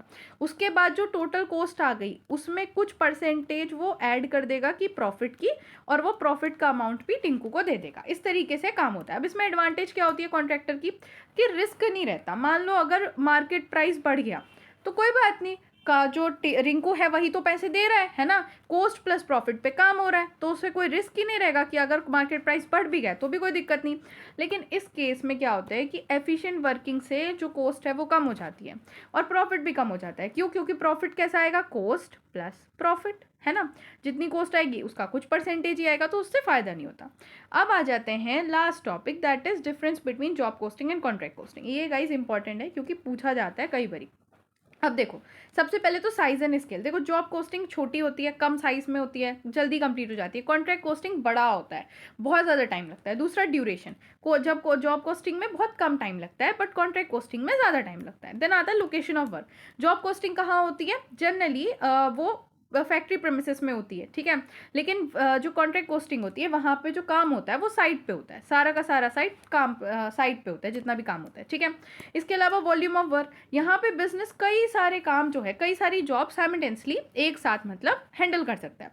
बट क्योंकि कॉन्ट्रैक्ट का जो काम होता है वो काफ़ी बड़ा होता है, इसलिए जो कॉन्ट्रैक्टर है वो ज़्यादा नंबर ऑफ कॉन्ट्रैक्ट एक साथ नहीं ले सकता, ठीक है। अकाउंटिंग रिकॉर्ड, यहाँ पे जॉब कोड शीट बनती है, यहाँ पे कॉन्ट्रैक्ट अकाउंट बनता है। इसके अलावा भी 2-3 पॉइंट मैंने दे रखे हैं, आप पढ़ सकते हो। नेक्स्ट आ जाते हैं परफॉर्म ऑफ कॉन्ट्रैक्ट अकाउंट। ये इंपॉर्टेंट है, देखो इसको ध्यान से देखना। आपको मोस्टली क्वेश्चन में ये अकाउंट बनाना होगा। इसके अलावा कई बार कॉन्ट्रैक्टी अकाउंट और बैलेंस शीट भी बनाना होगा, वो भी मैं आपको क्वेश्चन के थ्रू बताऊंगी कैसे बनाना है। बट सबसे इंपॉर्टेंट ये होता है, जनरली यही पूछा जाता है कि कॉन्ट्रैक्ट अकाउंट बनाओ। कॉन्ट्रैक्टी अकाउंट भी पूछेंगे ना, तो सबसे पहले तो कॉन्ट्रैक्ट अकाउंट ही बनाना होगा। तो देखो, सबसे पहले तो आपको पर्टिकुलर्स अमाउंट, ये साइड हो गई आपकी डेबिट साइड, ये साइड हो गई आपकी क्रेडिट साइड, ये तो बेसिक है। उसके बाद जितनी भी कॉस्ट आई है उसको डेबिट करना है, ठीक है। तो ये डेबिट साइड में जितनी भी कॉस्ट आई है, मटेरियल जो परचेस किया है, मटेरियल स्टोर से आया, ठीक है, कॉन्ट्रैक्ट से ट्रांसफर आया, पूरी मटेरियल कॉस्ट आपने यहाँ पे लिख दी। इसके अलावा कोई भी वेज आपको पे करनी है, वेज पे कर दी, आउटस्टैंडिंग है, वो सब लिख दिया। देन उसके बाद आता है प्लांट। देखो यहाँ पे 2 मेथड दे रखे हैं, 2 मेथड पढ़ाए थे ना प्लांट डेप्रिसिएशन के, यहाँ पे भी 2 मेथड दे रखे हैं। अगर आपने क्या किया है कि लॉन्ग टर्म वाला मेथड यूज़ किया है, तो आपने जितने का प्लांट परचेस किया वो आप यहाँ डाल दोगे, और लास्ट में जो प्लांट की वैल्यू होगी वो यहाँ पे आ जाएगी, ठीक है। लेकिन अगर आपने डेप्रिसिएशन वाला मेथड लिया है तो आप यहाँ डेप्रिसिएशन डाल दोगे। इसके अलावा और कोई एक्सपेंस है वो सब यहाँ पे आपने लिख दी, ठीक है। मटेरियल जो सप्लायर को रिटर्न करा, स्टोर को रिटर्न करा, या मटेरियल जो साइट पे रह गया, वो सारा यहाँ पे आ गया, ठीक है। अगर चोरी हुआ है, डैमेज हुआ है, तो वो भी क्रेडिट साइड में आएगा। इसके अलावा प्लांट एट साइड, प्लांट अगर रिटर्न हो गया या सोल्ड हो गया, प्लांट अगर डिस्ट्रॉय हो गया तो वो यहाँ आ गया। देन आ जाता है बाय कॉन्ट्रैक्टी अकाउंट, मतलब अगर कंप्लीट हो गया है तो कॉन्ट्रैक्टी अकाउंट वाली चीज़ आ जाएगी। अगर नहीं कंप्लीट हुआ है तो बाय वर्क इन प्रोग्रेस आएगा। और वर्क इन प्रोग्रेस को 2 पार्ट में हमने डिवाइड किया था, वर्क सर्टिफाइड और वर्क अनसर्टिफाइड, ठीक है। लास्ट में जो आपका बैलेंस अमाउंट आएगा वो क्या आएगा? P&L। अगर प्रॉफिट है तो इस साइड, लॉस है तो इस साइड, ठीक है। या फिर अगर ये कब आता है? जब कॉन्ट्रैक्ट कंप्लीट हो जाता है। अगर मान लो कॉन्ट्रैक्ट कंप्लीट नहीं हुआ तो नॉशनल प्रॉफिट आएगा। कैसे कैलकुलेट करते हैं वो अभी हमने सीख लिया। तो इस तरीके से आपका ये पूरा बनना है। अब हम चलते हैं क्वेश्चंस पे। तो यहाँ पे मैंने एक क्वेश्चन ले लिया है, बहुत ही बेसिक क्वेश्चन से मैं शुरुआत कर रही हूँ ताकि आपको चीज़ें एकदम दिमाग में बैठ जाए। देखो, ये क्वेश्चन सिर्फ इसलिए है कि आपको जो बेसिक है वो समझ आ जाए, ठीक है। क्वेश्चन क्या है? The following are the particulars related to the contract which has begin on 1 January 2023। एक कॉन्ट्रैक्ट था जो 1 जनवरी 2023 को शुरू हुआ था, ठीक है। उसका पूरा डिटेल दे रखा है यहाँ पे, कॉन्ट्रैक्ट प्राइस दे रखा है, मशीनरी, मटेरियल, सारी चीज़ें बहुत डिटेल में दे रखा है। फिर बोला है कि material at the end of 2023 31 दिसंबर, मतलब एंड में, स्टार्टिंग में मटेरियल कितना था? इतना था। उसके बाद जो एंड में बचा मटेरियल वो ये दे रखा है। मशीनरी जो बची है लास्ट में उसका अमाउंट दे रखा है। वैल्यू ऑफ वर्क सर्टिफाइड, कितना वर्क जो है वो सर्टिफाइड हो गया उसकी वैल्यू दे रखी है। कैश कितना रिसीव हुआ वो भी दे दिया।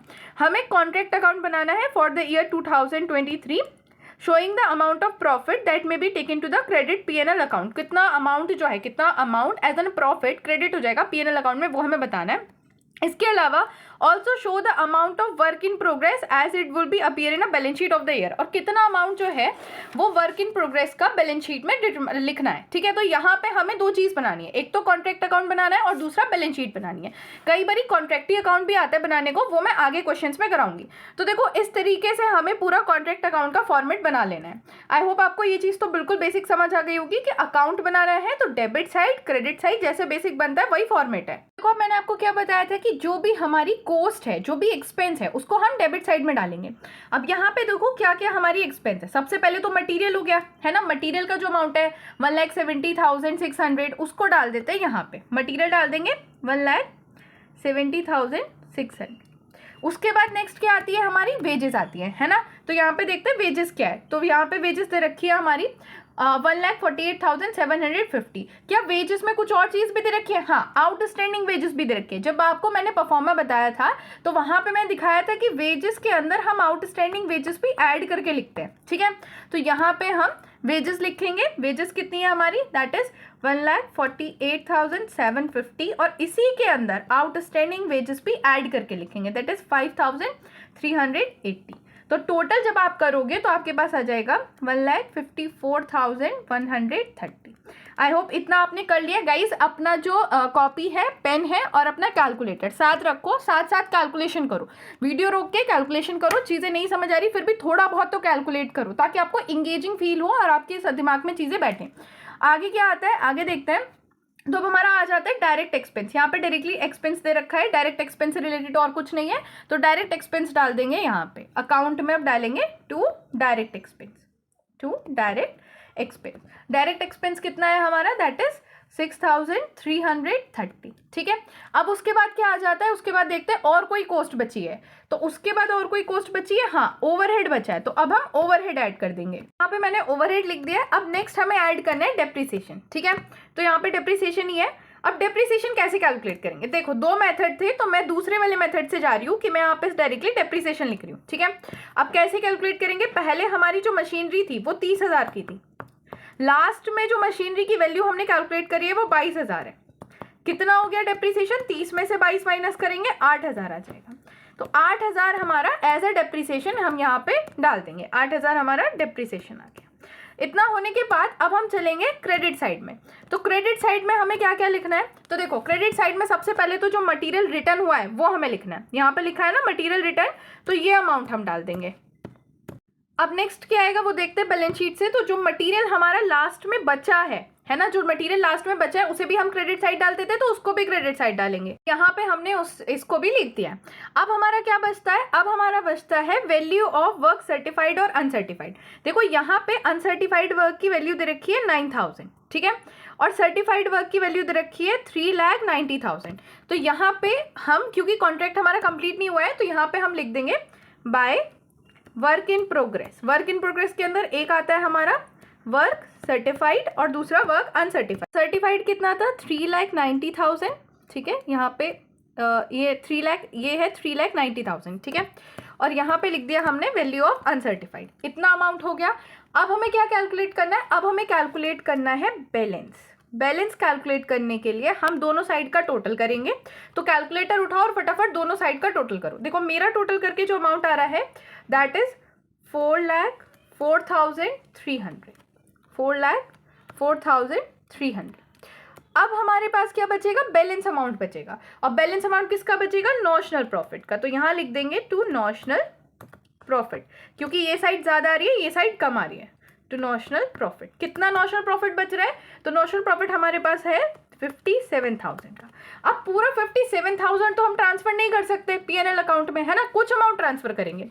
तो ट्रांसफर करने से पहले इस नॉशनल प्रॉफिट को हम यहाँ पे बाय नॉशनल प्रॉफिट, यहाँ पे इसको बॉट डाउन करते हैं। ये हमने यहाँ पे कैरी डाउन करा है, यहाँ पे इसको बॉट डाउन करेंगे। कितना, 57,000, ठीक है।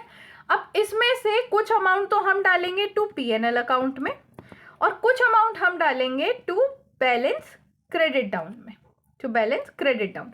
अब ये बैलेंस क्रेडिट डाउन क्या है, ये अमाउंट जाएगा रिजर्व में, ठीक है। अब कितना जाना है उसकी हमें करनी पड़ेगी कैलकुलेशन। मैंने आपको क्या बताया था कि नॉशनल प्रॉफिट में से कितना प्रॉफिट पीएनएल में जाना है, उसकी कैलकुलेशन के लिए हमें ये देखना पड़ता है कि हमारा जो वर्क सर्टिफाइड है, ठीक है, वो कितने % है कॉन्ट्रैक्ट प्राइस के, है ना। अगर 20 से अगर कम है 25 से तो कुछ नहीं जाता, 25 से अगर 50 है तो 1/3 जाता है, 50 से 90 है तो 2/3 जाता है। याद है ना ये अभी जो बताया था। तो हम क्या करेंगे, हम यहाँ पे परसेंटेज निकालेंगे। कितना वर्क जो है हमारा सर्टिफाइड है 3,90,000, कॉन्ट्रैक्ट का प्राइस कितना था 5 लाख, डिवाइड कर देंगे 5 लाख से इंटू 100। परसेंटेज निकाल के मुझे बताओ कि कितना % तुम्हारा आ रहा है। गाइस मेरा जो यहाँ पे परसेंटेज आ रहा है दैट इज 78%। 78% है, मतलब कौन सी वाली कैटेगरी में आएगा ये, 50 से 90 वाली कैटेगरी में। और कितना अमाउंट जाना पड़ेगा, 2/3, ठीक है। तो जो हमारा नॉशनल प्रॉफिट है उसका 2/3 reduce by the cash ratio हम जो है पीएनएल अकाउंट में डाल देंगे। ये हो जाएगा हमारा फॉर्मूला। अब ये प्रॉफिट कितना था 57,000, ठीक है, 2/3 इंटू कैश कितना रिसीव हुआ, हमें क्वेश्चन में दिया है कि कैश कितना रिसीव हुआ है, दैट इज 3,51,000 डिवाइड बाय जितना वर्क हमारा सर्टिफाइड हो गया, कितना हो गया 3,90,000। तो यहाँ पे इस कैलकुलेशन के बाद आपके पास जो अमाउंट आएगा दैट इज 34,200, ये हमारा पीएनएल अकाउंट में चला जाएगा। और बाकी का जो अमाउंट बचा, इसको 57,000 में से जब आप माइनस करोगे, बाकी का जो अमाउंट बचेगा दैट इज 22,800, वो हमारा बैलेंस कैरी डाउन हो जाएगा। ठीक है, इस तरीके से आपका पूरा कॉन्ट्रैक्ट अकाउंट बनना है। लेकिन अभी तक क्वेश्चन कंप्लीट नहीं हुआ, क्यों? क्योंकि हमें बैलेंस शीट भी बनानी है। अब देखो बैलेंस शीट के अंदर क्या क्या आएगा, जो लास्ट में बच गया, जितना भी सामान लास्ट में बच गया है वो बैलेंस शीट के अंदर आएगा। क्या क्या बचा था, अगर हम एक बार क्वेश्चन को देखें तो ये सबसे पहले तो आउटस्टैंडिंग वेजेस आएगी, है ना, ये बच गई है। कौन सी साइड आएगी? लायबिलिटी साइड आएगी। उसके अलावा ये हमारा कुछ मटेरियल बचा है, कुछ मशीनरी बची है, ये सब आ जाएगा। इसके अलावा वर्क इन प्रोग्रेस की जो सारी चीजें हैं वो हमें लिखनी है। तो चलिए लिखना शुरू करते हैं। देखो सबसे पहले यहाँ पे आउटस्टैंडिंग वेजेस डालेंगे, दैट इज 5,380। ठीक है, उसके बाद जो मटेरियल बचा है वो डाल देंगे 3,700। उसके बाद जो मशीनरी बची है दैट इज 22,000। ठीक है, इतना होने के बाद हमें क्या डालना है? वर्क इन प्रोग्रेस के करना है। वर्क इन प्रोग्रेस के अंदर दो आते हैं, वर्क सर्टिफाइड और वर्क अनसर्टिफाइड। तो यहाँ पे मैंने शॉर्ट फॉर्म में लिख दिया। कितना थी वैल्यू? दैट इज 3,90,000 थी और यहाँ पे 3,09,000 थी। अब इसमें से, यहाँ पे इंपॉर्टेंट चीज है, अब इसमें से हमें कुछ चीजें करनी है माइनस। क्या क्या चीजें माइनस करनी है वो देख लो। सबसे पहले जो कैश हमें रिसीव हो गया, कैश रिसीव्ड, जो कैश हमें रिसीव हो गया है वो हमें माइनस करना है। ठीक है, इसके अलावा हमें क्या माइनस करना है? जो प्रॉफिट हमें रिजर्व में डाल चुके हैं, जो प्रॉफिट हम रिजर्व में डाल चुके हैं वो हमें माइनस करना है। तो कैश कितने का रिसीव हो गया? एक बार पेन चेंज कर लेती हूँ। हाँ, तो कैश कितने का रिसीव हो गया हमें? 3,51,000 का। ठीक है, प्रॉफिट कितना डाल दिया हमने रिजर्व में? 22,800, है ना, ये तो अभी हमने निकाला ही था। अब इसको इस टोटल में से इन दोनों को माइनस करने के बाद जो हमारा अमाउंट बचेगा वो हम यहाँ पे लिख देंगे राइट हैंड साइड में, दैट इज 25,200। ठीक है, ये जीरो है यहाँ पे, 200। अब मैम हम बैलेंस शीट का टोटल नहीं करेंगे? नहीं, देखो क्योंकि हमने यहाँ बैलेंस शीट का सिर्फ एक छोटा सा टुकड़ा बनाया है। सो आपको पूरा बैलेंस शीट मैच नहीं करना है, क्योंकि बैलेंस शीट का टोटल इसलिए नहीं मैच होगा क्योंकि आपने पूरी बैलेंस शीट बनाई नहीं, आपने बस उसका एक छोटा सा टुकड़ा बनाना है। तो आपको सिर्फ बैलेंस शीट का छोटा सा एक्सट्रैक्ट ही बना देना है इस तरीके से, और आपका काम हो जाएगा। ठीक है, अब हम चलते हैं नेक्स्ट क्वेश्चन पे। ये क्वेश्चन ना पूरा फुल फ्लेज क्वेश्चन है। यहाँ पे आपको contract account, contractee account, balance sheet बनानी तो है ही, इसके साथ साथ दो प्रोजेक्ट के लिए बनानी। यहाँ पे दो कॉन्ट्रैक्ट की बात होगी, कॉन्ट्रैक्ट ए और कॉन्ट्रैक्ट बी। ये फुल फ्लेज है बिकॉज इससे बाहर कुछ नहीं जाता है। आपको अगर हद से हद कुछ आता है तो कॉन्ट्रैक्टी अकाउंट एक्स्ट्रा आ जाता है, वो भी इस क्वेश्चन में कवर हो जाएगा। तो अगर आप ये दो क्वेश्चन को बड़े ढंग से समझ रहे हैं तो समझ लो आपका कॉन्ट्रैक्ट कॉस्टिंग वाला चैप्टर पूरा ढंग से हो गया। तो चलिए इस क्वेश्चन को पढ़ते हैं। Modern contractor have undertake the following two contract on a 1st January 2023. Contract ए है, कॉन्ट्रैक्ट बी है। यहाँ पे पूरा अमाउंट दे रखा है, मटेरियल, लेबर, सारी चीजें डिटेल में दे रखी है। ठीक है, फिर बोला है जो कॉन्ट्रैक्ट प्राइस एग्री हुआ है कॉन्ट्रैक्ट ए के लिए वो है 2,50,000। ठीक है, और कॉन्ट्रैक्ट बी के लिए जो एग्री हुआ है that is 2 lakh. Contract B के लिए कितना हुआ है? 2 लाख अमाउंट। उसके बाद दे रखा है कि कैश कितना रिसीव हुआ है। यहाँ लिखा है कि कॉन्ट्रैक्ट ए में 1,80,000 रिसीव हुआ है और कॉन्ट्रैक्ट बी में 1,40,000 रिसीव हुआ है। उसके बाद हमें बोला है कि कॉन्ट्रैक्ट अकाउंट बनाओ, कॉन्ट्रैक्टी अकाउंट बनाओ, और ये भी दिखाओ कि वर्क इन प्रोग्रेस किस तरीके से बैलेंस शीट में शो किया जाएगा। मतलब हमसे तीनों चीजें पूछ ली हैं। तो देखो पहले हम कॉन्ट्रैक्ट ए के लिए सारी चीजें बनाएंगे और फिर हम कॉन्ट्रैक्ट बी के लिए बनाएंगे। आप ऐसा भी कर सकते हो कि आप साइमल्टेनियसली भी बना सकते हो। कैसे? जैसे यहाँ पे मैंने ये एक कॉलम बनाया, आप यहाँ पे एक कॉलम और बना देना दोनों साइड, और यहां लिख देना ए और यहां लिख देना बी। ऐसे भी कर सकते हो, बट ऐसे करने में ना दिक्कत बहुत आती है क्योंकि कंफ्यूजन हो जाता है और बहुत ज्यादा मेस्ड अप हो जाता है। तो मैं आपको ये सजेस्ट करूंगी कि आप अलग अलग ही बनाओ अगर ऐसा आपके एग्जाम में क्वेश्चन आता है तो देखो इस तरीके से हमें पूरा अकाउंट बनाना है। पूरा मैंने प्रॉपर फॉर्मेटिंग भी लिखी है कि contract account, contract year for year ending 31 दिसंबर 2023, इस तरीके से आपको लिखना है, पर्टिकुलर्स वगैरह सारी चीजें। तो चलिए अब शुरू करते हैं, क्वेश्चन देखते हैं। क्या करना है? हमें एक्सपेंस फाइंड करनी है ताकि डेबिट साइड लिख सको। तो सबसे पहले तो मटेरियल साइड आ गया, ये एक्सपेंस हो गई। उसके बाद लेबर कॉस्ट आ गई ये, ठीक है। फिर जो प्लांट इंस्टॉल करा है साइट पे उसकी कॉस्ट दे रखी है। अब हमारे पास दो मेथड है प्लांट को ट्रीट करने के लिए, या तो हम जो प्लांट साइट पे इंस्टॉल करा है उसका अमाउंट यहाँ ले लें और लास्ट में जो प्लांट की वैल्यू है उसका अमाउंट दोनों साइड डाल दें, ठीक है, क्रेडिट में भी डेबिट में, या फिर उसका डेप्रिसिएशन निकाल के डाल दें। फिर डायरेक्ट एक्सपेंडिचर दे दी है, एस्टैब्लिशमेंट चार्ज दे दिया है, उसके बाद जो मटेरियल रिटर्न करा है स्टोर को वो भी दे दिया। ये कहाँ आएगा, ये क्रेडिट साइड आएगा, ठीक है। फिर बाद में वर्क सर्टिफाइड की सारी डिटेल्स दी हैं। तो चलिए डालना शुरू करते हैं। तो यहाँ पे लिख देते हैं हम मटेरियल की जो कॉस्ट है। मटेरियल का अमाउंट कितना था, 85,349, ठीक है। उसके बाद लेबर का जो अमाउंट था दैट इज 74,375, ठीक है। देन उसके बाद जो प्लांट हमारा था उसका अमाउंट लिख देते हैं कि हमारा कितने का प्लांट साइट पे आया था। अब मैं इस क्वेश्चन में दूसरा मेथड यूज कर रही हूँ ताकि आपको दोनों मेथड किस तरीके से यूज होता है वो प्रैक्टिकली दिखा सकूँ। तो यहाँ पे जो प्लांट की टोटल वैल्यू हमारी साइट पे आई थी हम वो लिख रहे हैं। उसके बाद जो हमारी डायरेक्ट एक्सपेंस दी हुई थी वो डाल देते हैं। बेसिकली जितनी भी एक्सपेंस है सारी यहाँ पे लिख देंगे। देन एस्टैब्लिशमेंट चार्ज हमें दिए हुए थे वो हम लिख देते हैं। नेक्स्ट आता है वेज एक्रूड। तो वेज एक्रूड जो हमारा लास्ट में दिया हुआ था उसको भी यहाँ पे मेंशन कर देते हैं और डायरेक्ट एक्सपेंस एक्रूड को भी हम यहाँ पे मेंशन कर देते हैं, ठीक है। इतना होने के बाद बाई साइड में क्या डालना है, जो मटेरियल हमने रिटर्न कर दिया है, ठीक है, जो मटेरियल रिटर्न की वैल्यू दे रखी है वो हम यहाँ पे डाल देंगे। कितनी है, 549। अब चलते हैं फिर से अपने क्वेश्चन पे, देखते हैं और क्या क्या चीज़ें हमें लिखनी है। तो देखो यहाँ पे कॉस्ट दे रखा है, cost of work not certified, इसे अभी हम बाद में लिखेंगे। मटेरियल इन हैंड, लास्ट में हमारा जो बाद में मटेरियल बचा है वो कितना बचा है, इतना, तो इसको भी हम यहाँ पे मेंशन कर देंगे बैलेंस शीट में। देन उसके बाद हमें दे रखा है वैल्यू ऑफ प्लांट 2023 31 दिसंबर। तो देखो यहाँ पे हमने स्टार्टिंग वाली वैल्यू डाली थी प्लांट की और अब हम क्रेडिट साइड में प्लांट की जो लास्ट वाली वैल्यू है एंडिंग वाली वो हम यहाँ पे डाल देंगे। तो फटाफट यहाँ पे लिख देते हैं। मटेरियल इन हैंड की वैल्यू कितनी दे रखी है, 1883। देन यहाँ पे प्लांट इन हैंड लास्ट में कितना बचा है, 11,000 का, ठीक है। तो बेसिकली यहाँ पे 15,000 था, फिर यहाँ 11,000 हो गया, डेप्रिसिएशन कितना लग गया, 4,000 का। अब हमारा लास्ट काम बचा है that is work in progress. हम यहाँ पे लिखेंगे वर्क इन प्रोग्रेस और कैलकुलेट करेंगे नॉशनल प्रॉफिट। तो by work in progress, work in progress के अंदर दो अमाउंट आते हैं, वर्क सर्टिफाइड और वर्क अनसर्टिफाइड। मैं शॉर्ट फॉर्म में लिख रही हूँ, ठीक है।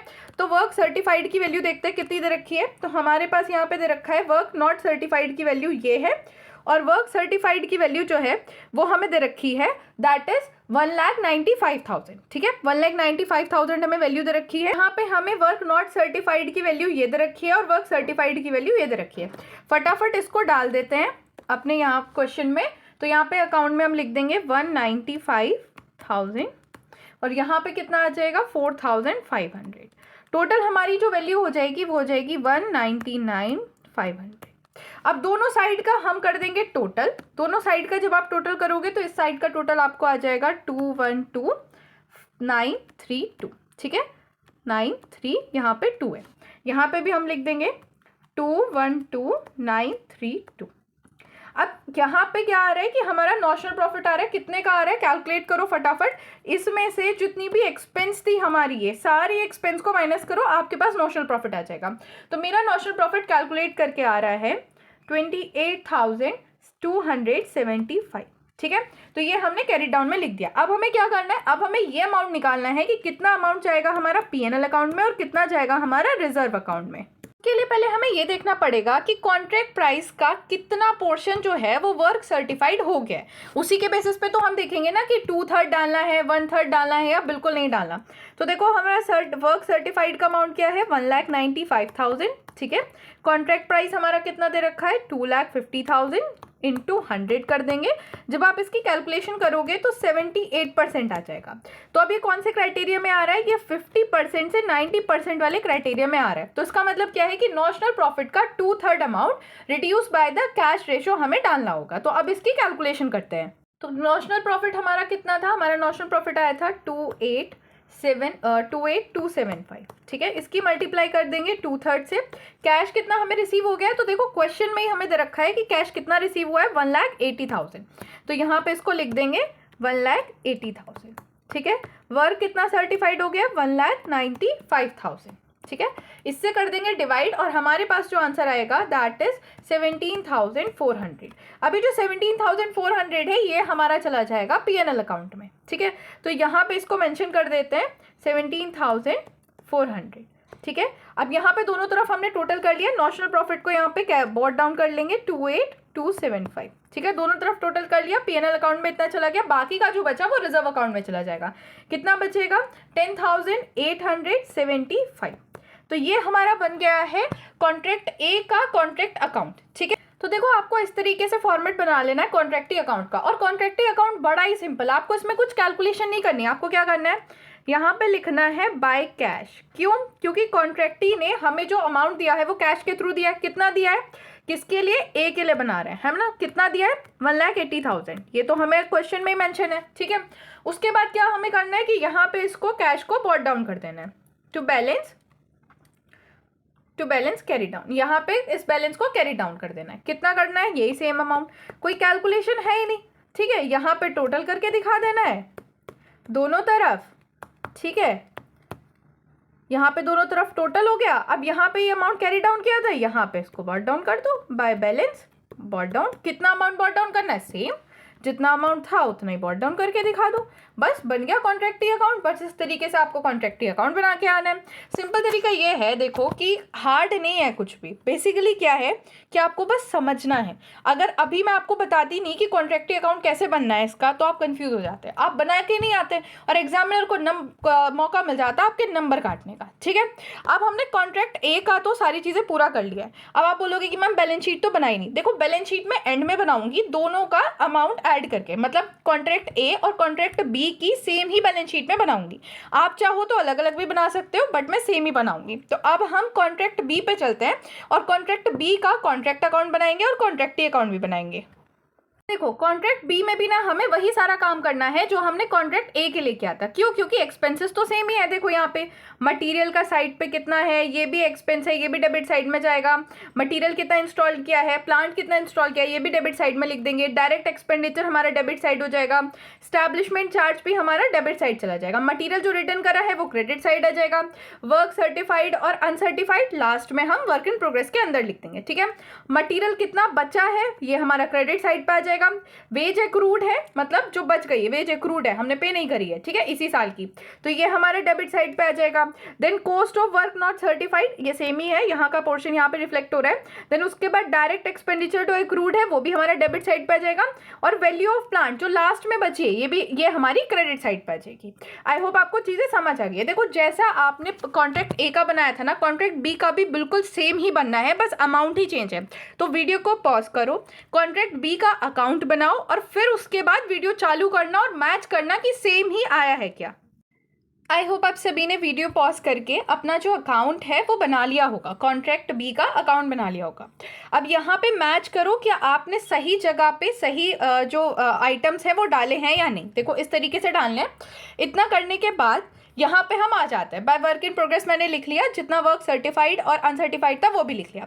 अब हमें क्या करना है, दोनों तरफ का टोटल करना है। देखो अब यहाँ पे ये चीज़ डिफरेंट है कि जब आप दोनों तरफ का टोटल करोगे ना तो इस तरफ का टोटल ज़्यादा आएगा। इसका मतलब क्या है कि इस बार हमारा प्रॉफिट नहीं आने वाला, इस बार हमें लॉस आने वाला है।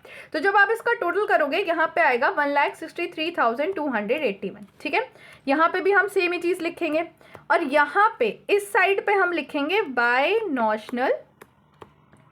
नॉशनल प्रॉफिट लॉस, ठीक है, प्रॉफिट लॉस। या फिर यहाँ पे ऐसे इस तरीके से भी आप इसको लिख सकते हो, बाय नॉशनल लॉस, ठीक है, ट्रांसफर टू पीएनएल अकाउंट।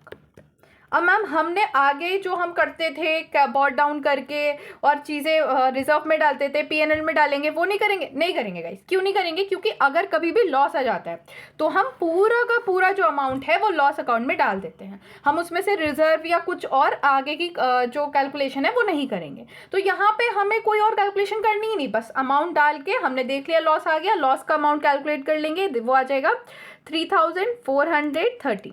बस इतना अमाउंट डाल दिया, ठीक है, इतना कंप्लीट हो गया। अब हम चलते हैं कॉन्ट्रैक्ट बी के कॉन्ट्रैक्टी अकाउंट पे।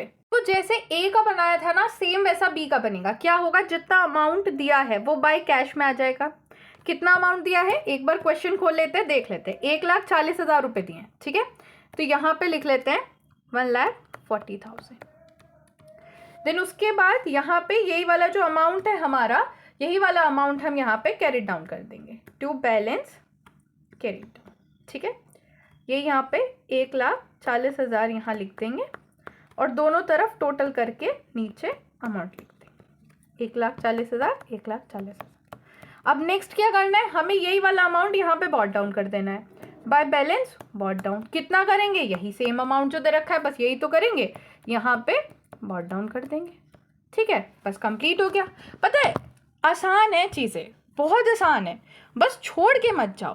पता है बच्चा अपना नंबर ना इसलिए नहीं कटाता कि वो गलतियाँ कर देता है, वो इसलिए कटाता है क्योंकि वो ना छोड़ के चला जाता है। तो इसलिए बच्चा मार्क्स कम लाने का रीज़न ये नहीं होता कि भाई नंबर कट गए, ज़्यादा मिस्टेक ज़्यादा कर दी, तुम छोड़ के ही चले जाते हो, ये सोचते हो हार्ड है छोड़ के चले गए। अब देखो इतना होने के बाद कितना आसान था सब कुछ, एक ही पैटर्न याद रखना है, बस अब सिंपल बैलेंस शीट बना देंगे। चलिए बैलेंस शीट पे चलते हैं। देखो बैलेंस शीट में क्या क्या अमाउंट आएगा। बैलेंस शीट में जो भी बचा हुआ अमाउंट होता है ना वो आता है साल के एंड पे जो बच जाता है। तो क्या बचा है यहाँ पे, पहले तो हमने वेज पे करनी थी, नहीं करी है, वेज एक्रूड है, ये बचा है। इसके अलावा हमारा डायरेक्ट एक्सपेंडिचर एक्रूड है, ये बचा है। इसके अलावा जो प्लांट की वैल्यू है वो भी बची है हमारी, है ना, प्लांट भी बचा है। ठीक है, देन उसके बाद हमारा क्या क्या बचा है, हमें वर्क इन प्रोग्रेस शो करना है इसके अलावा, और सारी चीज़ें हो जाएंगी, बस इतना ही है। नहीं एक चीज़ और बची है, क्या बची है, मटेरियल। मटेरियल पे जो बचा है ना, material in hand eight the end of 2023। ठीक है, तो अब फटाफट इन सारी चीज़ों को हम अपने बैलेंस शीट के फॉर्मेट में डाल देते हैं। देखो यहाँ पे हम लिखेंगे वेज एक्रूड और दोनों को ऐड कर देंगे। हमारी जो बैलेंस शीट है, सॉरी हमारा जो क्वेश्चन है वहाँ पे दे रखा है ना, इसका भी और इसका भी, ए का भी बी का भी, दोनों को ऐड करके जो टोटल अमाउंट होगा वही हम यहाँ पे लिखेंगे। तो यहाँ पे जो हमारा टोटल अमाउंट आएगा ऐड करके दैट इज 4,500। फिर डायरेक्ट एक्सपेंडिचर एक्रूड भी हम ऐड करके लिखेंगे, तो ऐड करके जो अमाउंट आएगा दैट इज 420। ठीक है, प्लांट जो बचा है एंड में उसको भी ऐड करके लिखेंगे। यहाँ पे है ना प्लांट की वैल्यू 11,000 और 9,500, दोनों को ऐड करोगे तो आपके पास जो अमाउंट आएगा दैट इज 20,500। इसको भी यहाँ पे मेंशन कर देंगे।